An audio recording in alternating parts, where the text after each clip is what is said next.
BJP কর্মী খুনের মামলায় সিবিআই তদন্ত চলাকালীন আদালতের হেফাজতে থাকা নথিপত্রের বাক্সে জল ঢুকে নথি নষ্ট করার অভিযোগ তুলল খোদ সিবিআই এর আইনজীবী।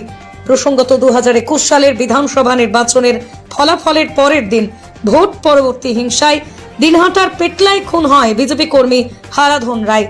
বিজেপির তরফ থেকে সেই সময় তৃণমূল কংগ্রেসের 8 জন কর্মীকে অভিযুক্ত করে মামলা দায়ের করা হয়। হাইকোর্টের নির্দেশে মামলার তদন্তভার গিয়ে পৌঁছয় সিবিআই এর কাছে। আর সেই কেসের মামলায় এবার গুরুত্বপূর্ণ নথি এবং যাবতীয় আলামত কোর্টের মালখানায় জল দিয়ে নষ্ট করার অভিযোগ তুলল খোদ সিবিআই এর আইনজীবী। সিবিআই এর আইনজীবী কৌশিক ভদ্র বলেন, নথি, সাক্ষীদের বয়ান ও সই, ঘটনার সময়কার উদ্ধার হওয়া যাবতীয় অস্ত্র যে ট্রাঙ্কে করে জিআর কোর্টের মালখানায় সংরক্ষণ করে রাখা হয়েছিল, সেই ট্রাঙ্ক গতকাল বিচারপতির উপস্থিতিতে কোর্ট রুমে খোলা হয়। দেখা যায় জল ঢুকে সমস্ত নথি আলামত নষ্ট হয়ে গেছে। তিনি আরো বলেন, কালকের এই ঘটনার পর তিনি কোর্টের কাছে জানতে চেয়েছেন এই ঘটনা কি করে হয়, যেখানে একটা বিচারাধীন গুরুত্বপূর্ণ মামলার নথি সংরক্ষিত থাকে, সেই বাক্সে জল ঢোকে কিভাবে। আর তার সেই জিজ্ঞাসার পর আজ বিচারপতি এই ব্যাপারে জেলা পুলিশকে তদন্তের নির্দেশ দিয়েছেন। কোর্ট চত্বর থেকেই এমনটাই জানান তিনি।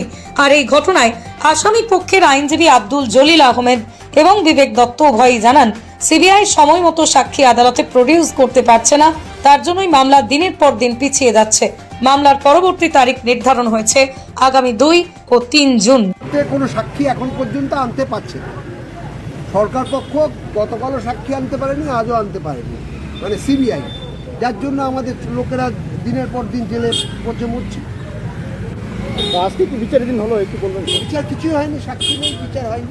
গতকাল সিবিআই তরফ থেকে একটা অভিযোগ করা হয়েছিল। কি অভিযোগ? যে ওই নথিপত্র রাখার জল। সিবিআইয়ের পার্সোনাল ব্যাপার, সেটা তো আমাদের আসামিদের করণীয়। তার পরবর্তী তারিখ কত দেওয়া হলো? পরবর্তী তারিখ দেওয়া হলো মনে হয় 2-6-3-6। স্যার, আপনার নাম?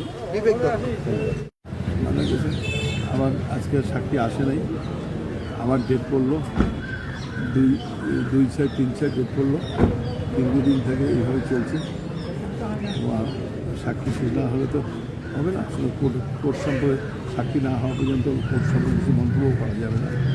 গতকাল সিবিআই এর যে আইনজীবী ছিলেন তিনি অভিযোগ করেছেন যে মামলার যে সমস্ত একেবারে নথি, বিশেষ করে সাক্ষীদের সই যে ট্রাঙ্কে রাখা ছিল সংরক্ষণ করে, সেই ট্রাঙ্কে জল ঢুকিয়েছে।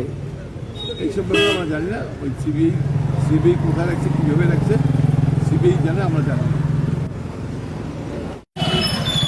হ্যাঁ, এই কোর্ট থেকে বেরিয়ে আসুন আদালতে। স্যার, গতকাল আপনি একটা অভিযোগ করেছেন বা বলেছেন যে নথিপত্রে জল ঢুকে গেছে, ব্যাপারটা আজকে একটু ক্লিয়ারই করবেন। নথিপত্র আজকে একটা সিবিআই মামলা আছে এই পেটলাতে। এটা ছিল 2021 সালে 4 তারিখের ঘটনা, ছিল মে মাসের।